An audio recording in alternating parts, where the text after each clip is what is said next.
تخيل عالما عربيا تتشابك فيه المصالح، حيث ترسم القوى الأجنبية الخرائط وتعيد رسم المصير دون استشارة شعوب المنطقة. كيف تحول الشرق الأوسط من قلب حضارات عريقة إلى مسرح صراعات سياسية، كل ذلك بفعل قرارات اتخذت بعيدا عن الأرض والشعوب. في هذا الفيديو سنغوص في أسرار تشكيل الخرائط العربية، من اتفاقيات سرية بين بريطانيا وفرنسا إلى تدخلات الولايات المتحدة في العصر الحديث، لنكشف كيف تحولت الحدود إلى خطوط صراع، وكيف تركت التدخلات الأجنبية إرثا ممتدا حتى اليوم. هل كانت هذه الخرائط مجرد نتيجة لمصالح القوى الكبرى، أم أنها انعكاس لصراعات داخلية لم تحل بعد؟ لنبدأ رحلة كشف الحقيقة بعيدا عن الشعارات والعاطفة، مباشرة إلى قلب الأحداث. قبل أن يظهر النفط وأصبح للسيطرة على المنطقة العربية أبعاد استراتيجية جديدة، كانت أوروبا تهيمن على السياسة العربية من خلال النفوذ التقليدي والقدرات العسكرية. بريطانيا وفرنسا وإيطاليا تناوبت على التأثير على دويلات وممالك عربية صغيرة، مستغلة الصراعات الداخلية والخلافات القبلية لضمان مصالحها الاقتصادية والسياسية. لم يكن الهدف مجرد السيطرة على الأراضي، بل تحكيم النفوذ في التجارة والموانئ، وتأمين طرق بحرية حيوية تربط بين أوروبا وآسيا وأفريقيا. في هذه المرحلة لم يكن للعرب أدوات ضغط فعلية لمواجهة هذه النفوذ الخارجي. الحكومات كانت محدودة الموارد، بينما المصالح الأوروبية كانت واضحة: حماية طرق التجارة، السيطرة على الموانئ، وضمان تدفق الموارد الأساسية مثل القطن والقمح. كانت أوروبا تستخدم السياسة والدبلوماسية أحيانا، والقوة العسكرية أحيانا أخرى، لتثبيت نفوذها دون الحاجة إلى استعمار مباشر في بعض المناطق.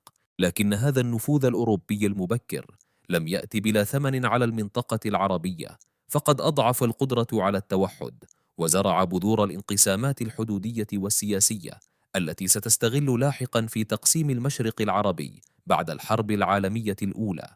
كانت هذه الفترة بمثابة تمهيد لمرحلة جديدة، حيث أصبحت مصالح القوى الكبرى محور كل قرار، وأصبح مستقبل الشعوب مرهونا بخطط ترسم في عواصم أجنبية بعيدا عن الواقع العربي. مع اندلاع الحرب العالمية الأولى عام 1914، دخلت القوى الأوروبية الكبرى المنطقة العربية في لعبة معقدة من المصالح والتحالفات. بريطانيا وفرنسا لم تكتفيا بمواجهة الإمبراطورية العثمانية على الجبهة العسكرية، بل بدأتا بوضع خطط سرية لتقسيم المشرق العربي بعد سقوطها. كان هدفهما ضمان نفوذ مستدام على الموارد والأراضي، وتثبيت مصالحهما الاقتصادية والسياسية في الشرق الأوسط بعيدا عن إرادة الشعوب المحلية. اتفاقية سايكس بيكو عام 1916 جاءت لتؤكد هذا التخطيط المسبق، حيث قسمت المناطق العربية بين النفوذ الفرنسي والبريطاني، تاركة بعض المناطق تحت السيطرة العثمانية المؤقتة. في الوقت نفسه وعدت بريطانيا العرب بالاستقلال مقابل تعاونهم ضد العثمانيين، ما أضفى بعدا من الخداع على السياسة الدولية آنذاك. هذا التوازن المزدوج بين الوعد الرسمي والتقسيم السري وضع العرب في موقع ضعيف، حيث أصبح مصيرهم مرتبطا بالمفاوضات الأوروبية أكثر من قدرتهم على تقرير مصيرهم. لكن الآثار لم تتوقف عند حدود الحرب فقط، فقد زرعت هذه الفترة بذور النزاعات المستقبلية بين الدول العربية نفسها، وأثرت على شكل الحدود والطابع السياسي لكل دولة لاحقا.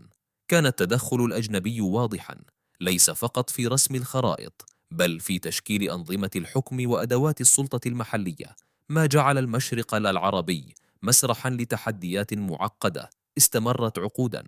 هنا يظهر جليا كيف يمكن للقوى الأجنبية أن تعيد صياغة التاريخ والجغرافيا معا، تاركة إرثا من الانقسامات والاختلافات لم تنتهي بعد انتهاء الحرب العالمية الأولى. لم يكتف الأوروبيون برسم الخرائط فحسب، بل شرعوا في فرض سيطرتهم المباشرة على أجزاء كبيرة من الوطن العربي من خلال نظام الانتداب. فوضت عصبة الأمم فرنسا لإدارة سوريا ولبنان، وبريطانيا لإدارة العراق وفلسطين، بحجة إعداد هذه المناطق للاستقلال تدريجيا. لكن الواقع كان يختلف تماما، فالانتدابات لم تكن مجرد إدارة مؤقتة، بل وسيلة لضمان استمرار النفوذ الأوروبي في الموارد الاستراتيجية والسيطرة على السياسات الداخلية للبلاد. الانتدابات فرضت أنظمة إدارية جديدة، وأدخلت تغييرات في الحدود التقليدية للدويلات والمناطق العربية، ما أثار احتجاجات ومقاومة من السكان المحليين. الحدود التي رسمها المنتدبون أحيانا كانت غير متوافقة مع الواقع الطائفي والقبلي، مما أدى إلى نزاعات مستمرة بين المجتمعات المحلية. هذه التجارب أظهرت كيف يمكن للقوى الأجنبية أن تفرض إرادتها على الأرض، وأن تتحكم ليس فقط بالسياسة بل بالمجتمع ككل، تاركة أثرا طويل الأمد على استقرار المنطقة. على الرغم من المقاومة العربية ومحاولات التفاوض، بقيت تأثيرات الانتدابات قائمة حتى بعد استقلال الدول رسميا، حيث استمرت الحدود المصطنعة والمشكلات الإدارية التي زرعها الأوروبيون. ويمكن القول إن هذه الفترة شكلت نموذجا واضحا لكيفية تدخل القوى الأجنبية في رسم مستقبل الشعوب العربية، وكيف تركت إرثا معقدا من الانقسامات والنزاعات التي استمرت لعقود، مؤثرة في كل قرار سياسي يتخذه القادة العرب لاحقا. مع منتصف القرن العشرين دخلت الولايات المتحدة بقوة على الساحة العربية، بعد أن كانت مجرد مراقب خارجي لقرارات أوروبا الاستعمارية. بدأ التدخل الأمريكي أولا من خلال دعم بعض الأنظمة الحليفة لضمان تدفق النفط وحماية المصالح الاقتصادية في المنطقة، خاصة بعد أزمة السويس عام 1956 وصعود حركات القومية العربية التي هددت مصالح الغرب.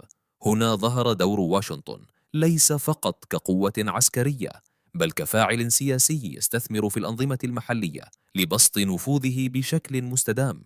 خلال الحرب الباردة أصبحت المنطقة العربية ساحة صراع غير مباشر بين الولايات المتحدة والاتحاد السوفيتي. دعمت واشنطن بعض الأنظمة العربية ضد القومية أو اليسارية، ووفرت لها تمويلا عسكريا وتقنيا، بينما سعت إلى الحد من انتشار النفوذ السوفيتي. كانت القرارات الأمريكية تستند إلى مزيج من المصالح الاقتصادية، خصوصا النفط والاستراتيجية الجيوسياسية، مع تجاهل شبه كامل لمطالب الشعوب أو حقها في تقرير المصير. وهكذا أصبح التدخل الأمريكي جزءا أساسيا في إعادة رسم الخريطة السياسية للشرق الأوسط. لم يكن مجرد دعم عابر، بل كان تدخلا طويل الأمد أعاد تشكيل أنظمة الحكم، وفرض تحالفات جديدة، وزرع بؤر توتر لم تختفي مع مرور الوقت. تظهر هذه المرحلة كيف يمكن لقوة خارجية أن تؤثر بشكل مباشر في مستقبل الدول العربية، وتجعل الحدود والسياسات الداخلية رهينة لمصالح لا تتعلق بالشعوب نفسها. تظهر دراسة التاريخ الحديث للعالم العربي أن التدخلات الأجنبية لم تكن مجرد أحداث مؤقتة، بل تركت إرثا طويل الأمد شكل معالم المنطقة كما نعرفها اليوم. الحدود التي رسمتها اتفاقيات سايكس بيكو والانتدابات الأوروبية لم تعكس الواقع الطائفي أو القبلي، بل خضعت لمصالح القوى الكبرى، مما أدى إلى نزاعات مستمرة بين الدول العربية نفسها بعد الاستقلال. كما أن سياسات التدخل الغربي زرعت شعورا بالضعف وعدم القدرة على تقرير المصير لدى الشعوب العربية، وهو شعور ما زال يؤثر في السياسات الإقليمية حتى اليوم. النتائج لم تكن اقتصادية فقط، بل شملت النسيج الاجتماعي والسياسي، فقد أدت هذه التدخلات إلى بروز أنظمة حكم مركزية قوية، أحيانا استبدادية، لتملأ الفراغ الذي خلفه النفوذ الخارجي ولتحافظ على استقرار داخلي هش. هذا النموذج أعطى الحكام العرب أدوات واسعة للسيطرة على المجتمع، لكنه في الوقت نفسه أضعف المؤسسات المستقلة وقلل من قدرة الشعوب على المشاركة الفعلية في تقرير مصيرها. أما الدروس الكبرى فهي واضحة: الخرائط والحدود لم ترسم فقط على الأرض، بل في عواصم بعيدة، والقرارات الدولية تركت أثرا دائما على النزاعات العربية والصراعات الداخلية. وبالتالي فإن فهم دور القوى الأجنبية ليس فقط مسألة تاريخية، بل مفتاح لفهم تحديات المنطقة الحالية، وكيف يمكن للعرب أن يتعلموا من الماضي لتشكيل مستقبل أكثر استقلالية واستقرارا.